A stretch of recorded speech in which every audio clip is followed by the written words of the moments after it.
Good morning, students. Sanskrit period. Last two videos we learned lesson number 1 Samvadadvam in 5 slok translation and exercise. I hope you all are understand this lesson. So now today we learn topic of grammar, कारक विभक्ति परिचय. I know you all are says this is difficult, but today I give easy trick for विभक्ति प्रत्यय. So now first we learn कारांत. You know 5 कारांत we learn in 9th standard. अकारांत, आकारांत, इकारांत, उकारांत, रु या रिकारांत. So now first we learn अकारांत with example रामः जनः. You all are know what अकारांत यानी कि word के last में जो उच्चारण होता है उसी तरह से हम उसको कारक के अंत में जो उच्चारण होता है उसी तरह अकारांत आकारांत डिसाइड करते हैं. जैसे कि रामः तो लास्ट में अ प्रत्यय आता है तो अकारांत. दूसरा है आकारांत. इसके एग्जाम्पल है लता, सीता, गीता. ये मोस्टली स्त्रीलिंग में ही आता है. नाउ देन इकारांत वो भी स्त्रीलिंग के ही रूप है मोस्ट ऑफ. नदी, भूमि एक्सेट्रा. उसके बाद है उकारांत. उसमें पुल्लिंग के रूप है भानु, साधु एक्सेट्रा.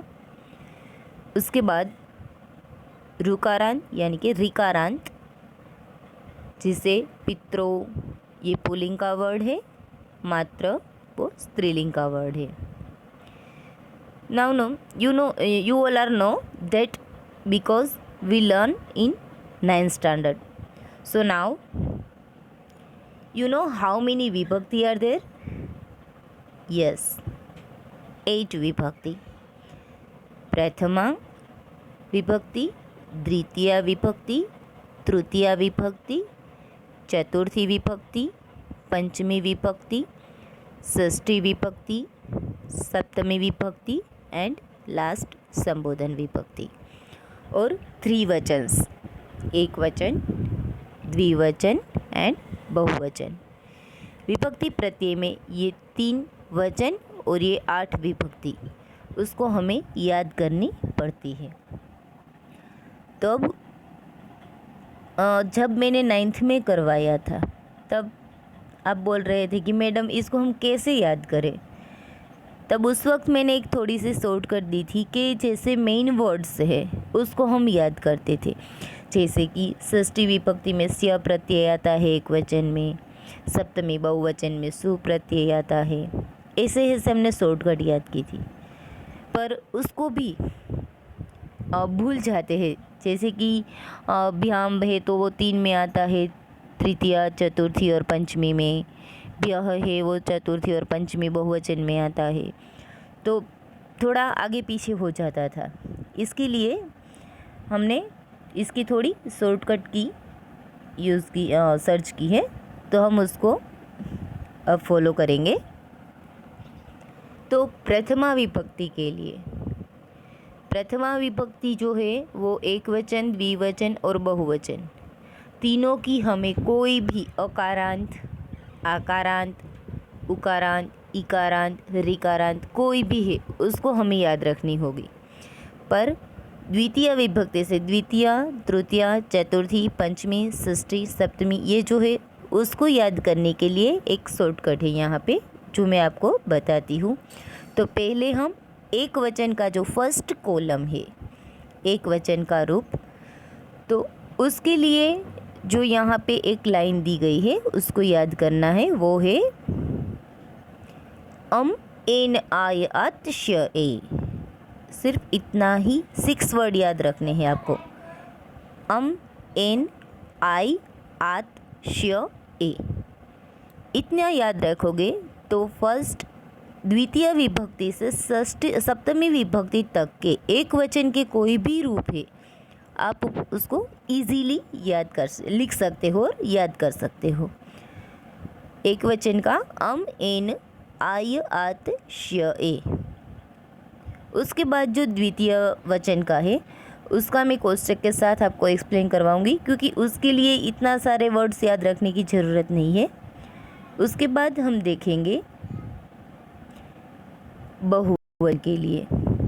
बहुवचन में भी इसी तरह द्वितीया से सप्तमी तक आन ए एभ्यः एभ्यः आनम एषु। सिर्फ 6 वर्ड याद रखना है, उसको हम डिवाइड करते देखते हैं कि आन ए एभ्यः एभ्यः आनम एषु। अब इसके लिए मैंने एक शॉर्टकट की का कोष्टक बनाया है। देखिए, जो फर्स्ट वर्ड हमने देखा था ये है अकारांत का पुल्लिंग का रूप है जनः। तो मैंने जैसे कहा कि पहले प्रथमा में हमें याद रखना है, प्रथमा एक वचन, द्विवचन और बहुवचन तीनों को याद रखना है। जनः जनौ जनाः, सिर्फ इतना ही याद रखना है। ये याद करने से अब बाकी के हैं जो वो हमने शॉर्टकट की जो ट्रिक बनाई है उसी के साथ उसको हम यूज़ करेंगे।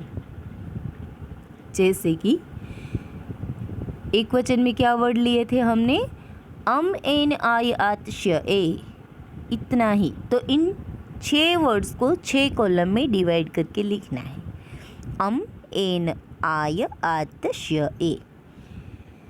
अब इसके साथ जो मेन वर्ड है यानी कि जनः उसको ऐड करना है, सिर्फ इतना ही।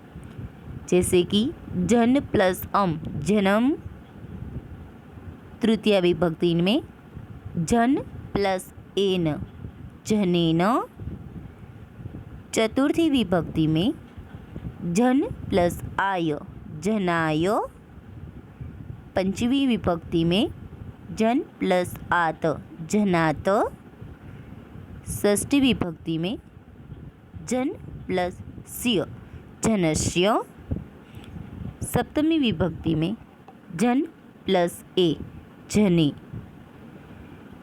इतना ही करना है। दूसरी बात, प्रथमा जिस तरह से हमने याद कर लिया है कि जनः जनौ जनाः, तो संबोधन जो लास्ट अष्टमी में आता है तो उसमें कुछ नहीं करना है, सिर्फ उसमें संबोधन ऐड करना है, यानी कि हे वर्ड ऐड करना है।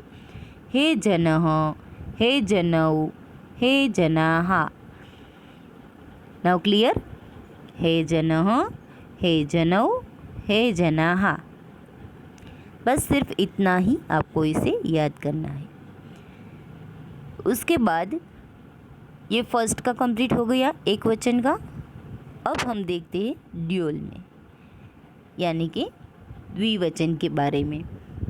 द्विवचन में फर्स्ट और द्वितीय दोनों सेम आएगी, यानी कि जनौ जनौ 2 टाइम।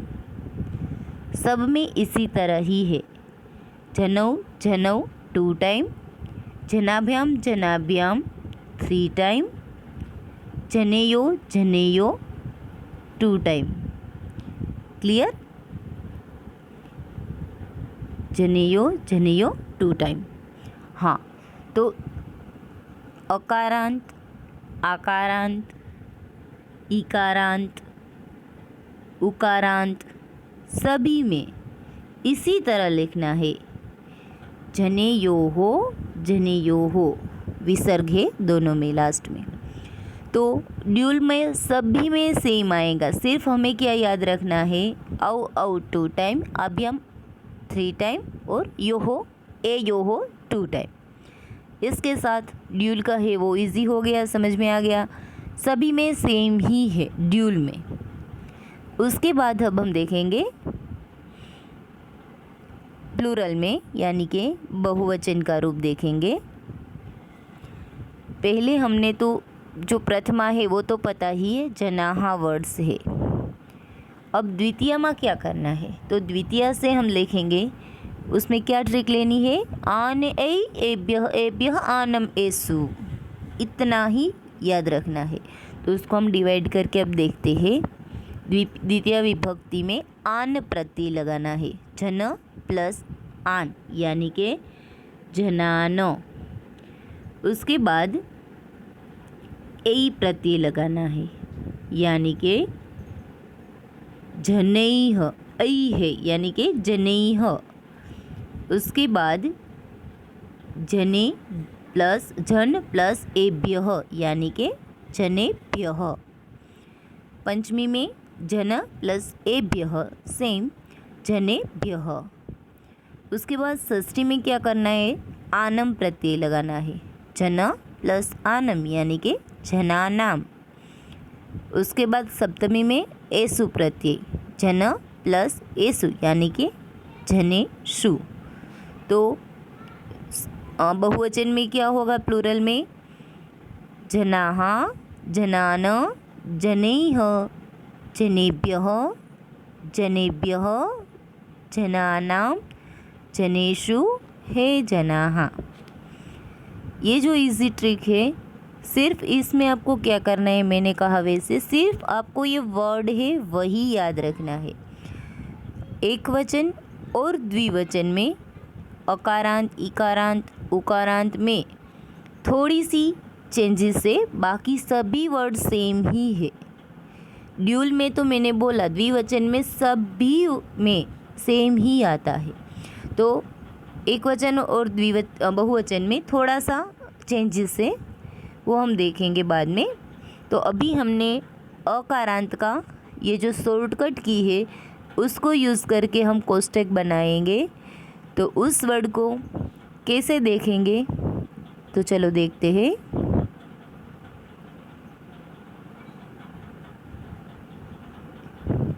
हाँ, इस तरह से हमारा जन अकारांत पुल्लिंग शब्द का कोष्टक है वो रेडी होगा। प्रथमा विभक्ति जनः अमेन, जनौ टू मेन, जनाः मेनी मेन। जनम टू अमेन, जनौ टू टू मेन, जनानां टू मेनी मेन। तृतीया में तृतीया विभक्ति जनेन बाय अमेन, जनाभ्याम बाय टू मेन, जनैः बाय मेनी मेन। चतुर्थी विभक्ति जनाय फॉर अ मेन, जनाभ्याम फॉर टू मेन, जनेभ्यः फॉर मेनी मेन। पंचमी विभक्ति में जनात फ्रॉम अ मेन, जनाभ्याम फ्रॉम टू मेन, जनेभ्यः फ्रॉम मेनी मेन। षष्ठी विभक्ति में जनस्य ऑफ अ मेन, जनयोः ऑफ टू मेन, जनानां ऑफ मेनी मेन। सप्तमी विभक्ति जने इन अ मेन, जनयोः इन टू मेन, जनेषु in many men. And last संबोधन विभक्ति हे जन ओ मेन, हे जनौ ओ टू मेन, हे जनाः ओ मेनी मेन। इस तरह से हमने ये जो इजी ट्रिक है उसको हमने यहाँ पे मैंने फॉलो किया है। तो आपको भी इसी ट्रिक को याद रखना है। कौन सी? एन आय आत श्य ए वो एक वचन के लिए, आन ऐ एभ्यः एभ्यः आनम एषु ये बहुवचन के लिए। और द्विवचन में तो फर्स्ट दो सेम, उसके बाद के 3 सेम और उसके बाद के 2 सेम, यानी कि प्रथमा एंड द्वितीय विभक्ति औ प्रत्यय, तृतीय चतुर्थी पंचमी विभक्ति में आभ्याम और षष्ठी सप्तमी में एयो हो। तो इसी तरह इसको शॉर्टकट की में हम समझ सकते हैं।